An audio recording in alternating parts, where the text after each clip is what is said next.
කාර්යාලයේ ආපදා සහන සේවා මහත්යවද මෙතෙන්ට එන්න කිව්වා. ඒ වගේම අපි වසමේ ආර්ථික සංවර්ධනධාරීතුමිය සමුද්‍ර සංවර්ධනධාරීතුමියටත් එන්න කිව්වා. ඒ වගේම ග්‍රාමධාරීතුමියමත් ඉන්නවා හරේ. අපි සමාජ සේවනධාරීතුමියත් ඉන්නවා. අපි සියලු දෙනාම ඉතාමත් ආදරයෙන් මේ අවස්ථාවට පිළිගන්නවා. ඒ වගේම මොකටද දන්නවද එන්න කිව්වේ? සමහර වෙලාවට දන්නව ඇති නේද අර වැඩිහිටි සමිතියක ගින්නක් ඇවිල්ලා වැඩිහිටියෝ 12ක් 13ක් මැරුණා. ඒ වගේ තමයි පන්නල වැඩිහිටි සමිති නිවාසික වැඩිහිටියෝ 11 දෙනෙක් ගම් වතුර අහු වෙලා මැරුණා. ඒ වගේ හදිසි අවස්ථා ඇති වෙනවා. මේ මහත්තයා ඇවිල්ලා ඉන්නේ ඒ පිළිබඳව අපේ අම්මලා තාත්තලාව දැනුවත් කරන්න. ඉතින් ආදරයෙන් මේ මහත්තයට ආරාධනා කරනවා අපේ වැඩිහිටි නිවාසයේ අපේ දෙමව්පියන්ව හදිස්සි අවස්ථාවක් ආවම කොහොමද ක්‍රියා කරන්න ඕනේ කියලා පිළිබඳව දැනුවත් කරන්න කියලා.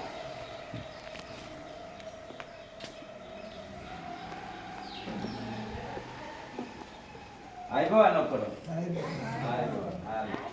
හරි. එතකොට මොලා විසික අම්මයි තාත්තලා විසිකාවක් ඉන්නවා කියලා මට ආරංචි වුණා. හරි නේද මම? හරි. එතකොට දැන් අම්මලා මේ කොච්චර කාල වෙනවද එක එක කාටි එක එක කාල වෙලද මේ එතකොට හරි. හරි. එක එක කාල වල එල්ලදී. දැන් එතකොට දැන් මේ තාත්තලා අම්මලා මම හිතන්නේ මට වඩා ලොකු අත්දැකීම් කියන පිරිසක්. නේද? එතකොට දැන් අපි දන්නවා ඔය කියන කාරණා අපේ මේ අපේ විස් දැනුවත් කරා නේද? දැන් මෙහෙම කරදර ටිකක් වෙලා තියෙනවා එක එක නිවාසවල එක එක දේවල්. හැබැයි අපේ අම්මලාට එහෙම කරදරයක් දෙන්නේ නැහැ. මොකද අපේ අම්මලා එහෙම හැසිරෙන්නේ නැහැ. හොඳට අවබෝධයෙන් තමයි ජීවත් වෙන්නේ නේද? ඔව්.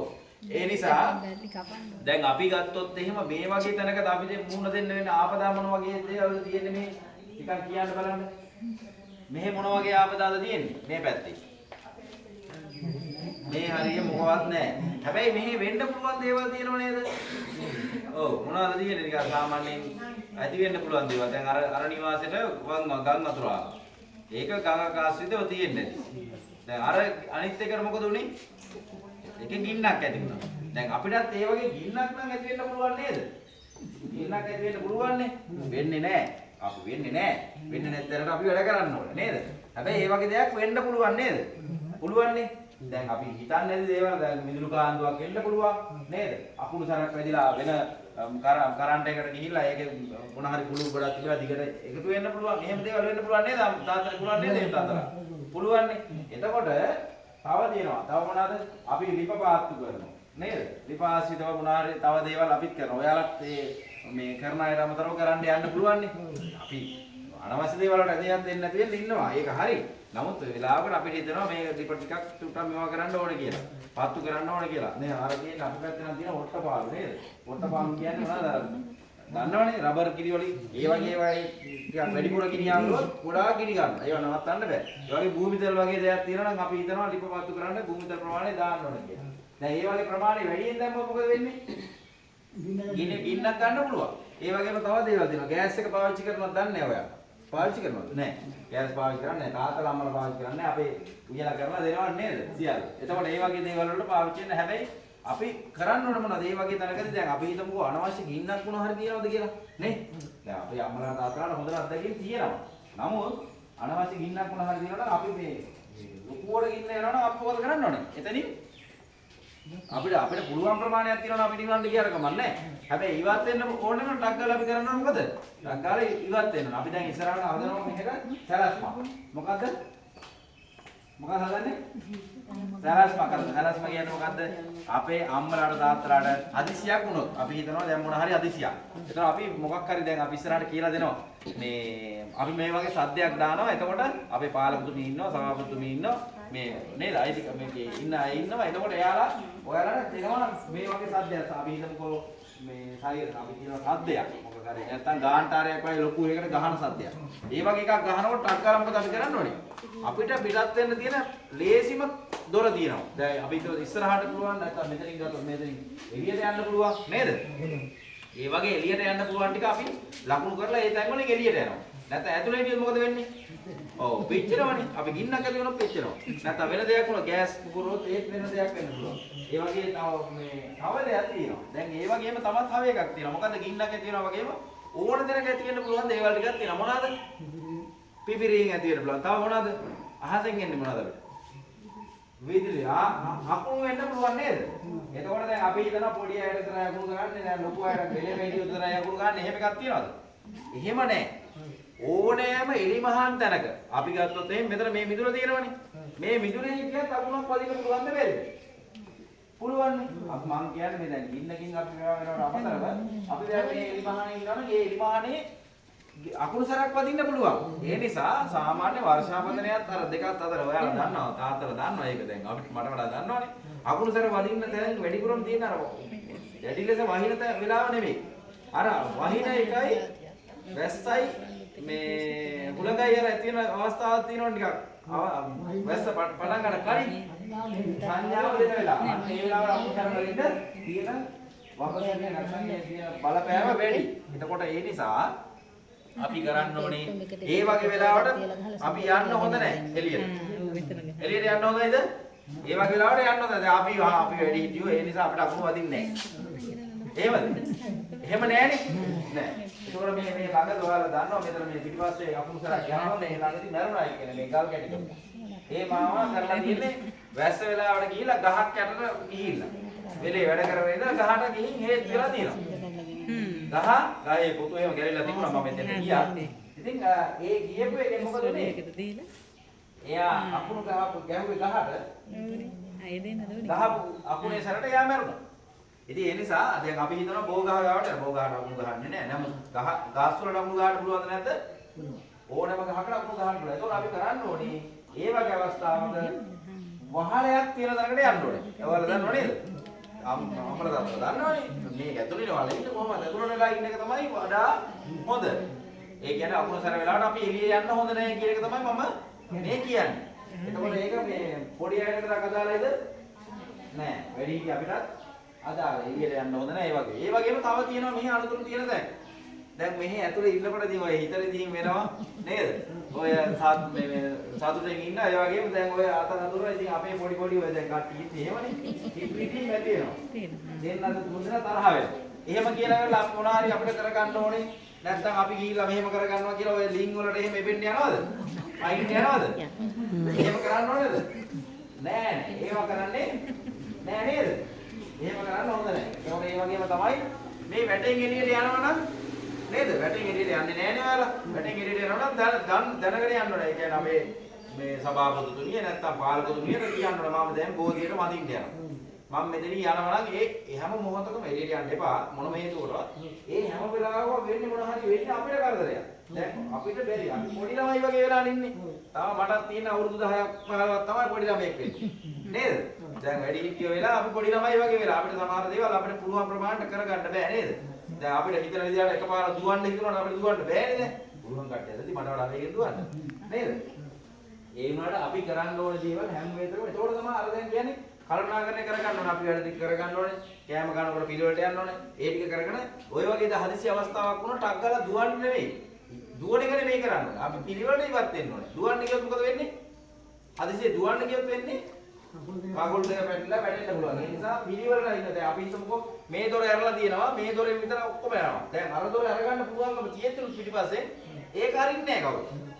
එහෙම නෙමෙයි වෙන්න ඕනේ. අපි කල්පනා කරලා දැන් අපි ඉස්සරහට නායකයෙක්පත් කරනවා මේකට. නායකයෙක්පත් කරලා මේක ටක් ගාලා දොර ඇරින්න කල්පනා කරන්න කවුරු සර මේ ගහන්නේ කවුද?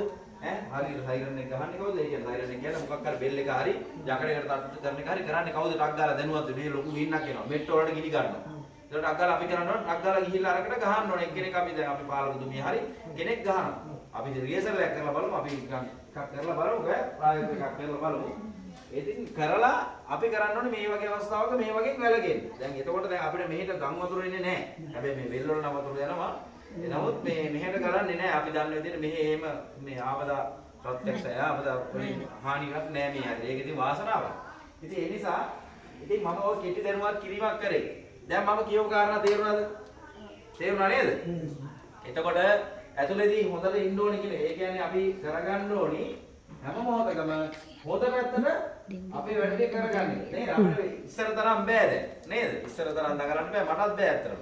ඇඟවල රිදෙනවා. නේද? දුවන්න කරන්න බෑ. හරි ඊළඟ කාර්යය. වැදගත්ම කාර්යයක් තව ටිකකින් නවත කරනවා. මේ වෙලාවට මතක් කරගන්න. ඔන්න තවත් එකක් තියෙනවා. දැන් මේ දවස්වල අපිට මේ ගිය වසරෙත් අපිට දිගටම වැස්සා. මේ වසරෙත් අපිට දිගටම වහිනවා නේද? ඉස්සර තිබුණේ නැහැ අපිට මෙහෙම. අපිට අගෝස්තු වලට පායනවා නේද? මැයි වල ටිකක් වහිනවා. ආයෙ ඊට පස්සේ අගෝස්තු වලින් පස්සේ ආයෙ ගිහින් නොවැම්බර් වලට වහිනවා. ජනවාරි දක්වා ගහලා පෙබරවාරි වල හොඳටම පායනවා. කොහොමනේ තිබුණේ නේද? එතකොට හැබැයි දැන් එහෙම නැහැ. හැම වෙලාවෙම කුටු ගාලා වහිනවා. වහිනවා පායනවා. එතකොට වෙන්න පුළුවන් මොනවාද? මදුරුව හැදෙනවනේ. එතකොට රෝග ගොඩක් තියෙනවා මදුරුවන්ගෙන් බෝ වෙන. මොනවාද තියෙන්නේ? ඩෙන්ගු ප්‍රධානයි. අය මොනවද තියෙන්නේ? බරවා. අය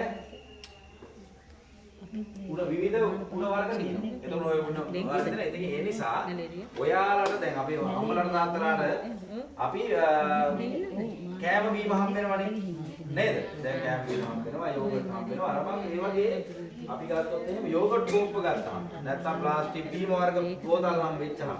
එතකොට ඒවා තන දාන්න හොඳ නැහැ. ඒවා දාන්න මං හිතනවා මේ දැන් ඇති. ඒවා අනිවාර්යයෙන් මේ තැන් වලටම දාන්න. නේද? ඒ පුළුවන් නේද අම්මලා? පුළුවන්ද? ඔය ඇහෙන්නේ නැහැ මට. මං කතා කරන්නේ විතර නෑ. අයියා තියෙන කට්ටිය ඉන්නේ මෙතන. නේද? හොඳ ජලදාන් පාන්න අපේ අම්මලා දාන්න. පුළුවන් නේද? පුළුවන්. අපි කරන්න ඕනේ ඒකට. ඔව්. කොහොමදලාම අපි දාන්න ඕනේ කොහාටද? එක තැනකට. ගුණු කූඩේට දාන්න ඕනේ නේද? ගුණු කූඩේටම දාන්න ඕනේ. වෙන තැන් වල කෑවා කියලා මම විසික් කරන්න එපා. මොකද ඒක අපිට ඒ ඩෙන්ගු වඳුරුවා නැත්තම් ඒ බරවා වඳුරුවා අපේම කන්න පුළුවන්. දන්නවනේ බරවා රෝගේ ඩෙන්ගු ගැන දන්නවනේ. මේ දවස්වල වැඩි වෙලා තියෙන්නේ. මැලේරියාවක් තියෙනවා. කොළඹක් තියෙනවා. හැමතැනම ලංකාව පුරාවටම මේ ඩෙන්ගු රෝගය කියන එක ලොකුවට ප්‍රතිඵලලා තියෙන්නේ. ඒකෝට දැන් අපිට ඒක බෝ වෙන්න පුළුවන් නේද? පුළුවන් නේ. අනිත් තැන් වලට යන්න පුළුවන්. ගමටත් යන්න පුළුවන්. නේ? මෙතනින් බෝ වෙලා ගමටත් යන්න පුළුවන්. ඒතර ගමටත් වෙන ගමන් පස්සේ මුළු නගරෙට මේ මුළු මේ ගම් පුරාවටම ඉබ්බාලම කොට්ටාදෙම යන්නත් පුළුවන්. ඒ නිසා ඒ යෝගට් කෝප්ප නැත්නම් ওই දීම මාර්ග හම් වෙන මේ ප්ලාස්ටික් බෝතල් එහෙම නිවැරදි ආකාරයෙන්ම අපි කුණු කූඩේටම දාන්න වගකීම ගන්න ඕනේ. කැමති නේද? ආත්මාරේ ඒකනේ ඔයාලා හොඳ තැනක ඉන්නේ. හොඳ මේ අම්මලා තාත්තලා ටිකක් ඉතින් සතුටුයි මට අද දවසේ මේ වෙලාව කතා කරන්න ලැබුණ එක. හරි නේද? ඉතින් එහෙනම් අපි ඉස්සරහට තව වැඩේ කරනවා. හරිද? මං ආයෙ එනවා. මං ඇවිල්ලා අපි ප්‍රායෝගික පරීක්ෂා මේ එකක් කරනවා. කරලා ඉතලා අපි අර මොනවා හරි හදිසියක් වුණොත් අපි අයින් වෙන්නේ කොහොමද කියන එක කරනවා. එතකොට අම්මලාත් ඒ වගකීම ගන්න ඕනේ. හරි. අනිත් ඔන්න තව කාරණා ගොඩක් කියනවා. මට යන්න දෙන්නේ. ඔන්න තව එකක්. මොකද්ද? ඔය වැදගත්ම කාරණා මතක් කරගන්න. මම දැන් ඉක්මනින් කියන්නේ මම දැන් කාරණා ඉස්සරහට තියාගන්න හදන්නේ. අදම ඉවර කරන්න හදන්නේ. මේ මෙහෙම දැන් ඔන්න දැන් ඔයාලා තව දේවල් ටිකක් කරනවනේ. ඔයාලා දැන් මම දන්නේ මං හිතුවේ එහෙම කරන්නේ නැතුවද කියලා. ෆෝන් එහෙම පාවිච්චි කරනවද? නෑ ෆෝන් පාවිච්චි කරන්නේ හැබැයි ප්ලග් ගහනවා නේද? ප්ලග් එහෙම පාවිච්චි කරනවද? ඒතර ඔයාලා මේ හීටර් එහෙම ගහන්නේ නෑ නේද? කවුරුත්ම පාවිච්චි කරන්නේ නෑනේ. හැබැයි ඔය හීටර් ගහලා තියෙනවා නම් දැන් මෙලලාට හීටර් එකක් ගහලා තියෙනවා නම් පත්තු කරලා තියෙනවා ඒ ස්විච් එක ඔෆ් කරන්න කරන ඒවා ප්ලග් ගහන ඒවා ඒ දේවල් වලට ලොකුවට සම්බන්ධ වෙන්න එපා. යන්නේ නැහැ නේද? ඒකනේ ආයෙ තාත්තලා ඒවට යන්නේ නැහැ. ඒ කියන්නේ අනවශ්‍ය දැන් අපිට ප්ලග් එකක් ඉස්සරහ දැන් අර ඉස්සර තිබුණාට අපිට එහෙම කරගන්න බෑ දැන්. පුළුවන් ඈ බෑනේ නෙයි. හැමදේම පුළුවන්. නමුත් අපි කරන්න ඕනේ නැහනේ. අපිට කරලා දෙනවනේ. කරලා දෙනව නේද ඔක්කොමලා? හැමදේම කරලා දෙනවනේ. ඉතින් ඒ නිසා ඔයාලත් ඔයාලා දෙන්න පුළුවන් සපෝට් එක තමයි නැත්තම් උදව්ව තමයි අර දේවල් බැහැර කරලා ඒවා අනවශ්‍ය දේවල් රත ගන්න නැතුව ඔය ලිප් වල රත දාන්න නැතුව කෑම ටික කාලා පිළිවෙලට ඒ කොළ ටික දාන්න. දැන් අපි ගත්තොත් එහෙම යෝගට් කෝප්ප පමණක් නෙවෙයි. දැන් අපි ඒක ලන්ච් ෂීට් තියෙනවනේ. ලන්ච් ෂීට් එක බිම දැම්මත් ඒකෙත් පොත වෙනවා. ඒතකොට ඒ වගේලුත් අර දේවල් වෙන්න පුළුවන්. ඒ නිසා අපි මේ එහෙම කරගමු නේද? තව එක තමයි මම ආවට බලන්න නැද්ද? ඈ? නෑ නේද? එහෙනම් අපි ඉස්සරහට අර කොහොමද කරගන්නේ කියන එක අපි කතා කරමු. අදට මම පොඩි වෙලාවයි ගත්තේ. ඒ හින්දා අදට මම නමු ගන්නවා. හැබැයි මේ ඔයාලා හොඳට අහගෙන ගියා මට සහයෝගය දුන්නා. ඒකට ගොඩාක් ස්තුතියි. ඔයාලා හොඳ අම්මලා තාත්තලා ටිකක් මෙතන ඉන්නේ. හොඳ තැනක් ඔයාලට හම් වෙලා තියෙන්නේ. හොඳ වාසනාවන්ත තැනක්. ඉතින් මේ තැන අපි ඉස්සරහට ලස්සනට තියාගමු. නේද? ඉතින් ඇහෙන්නේ නැහැ මම. ඒකනේ. නේද? අම්මලා. හරි. හරි තරහ වුණාට මේ යාළු වෙනවා යාළු වුණාට තරහ වෙනවා. ආයෙ යාළු වෙනවා. එහෙම නේද? ඔය එහෙම හොඳට ඉන්න ඕනේ. මේක ඇතුළේ ඉතින් යාළුවෝ වගේ ඉන්න බෑ දැන් අපි එකම සෙට් එක ගන්න නේද? හරි. එහෙනම් ආයෙ මං එන්නම්. එහෙනම් සුබ දවසක් ප්‍රාර්ථනා කරනවා අම්මලාට. හරි. බොහොම ස්තුතියි ඈ. හරි එහෙනම් ඈ. අපි එමු ආයෙ සම්බන්ධ වෙන්නම් ඈ. හරි.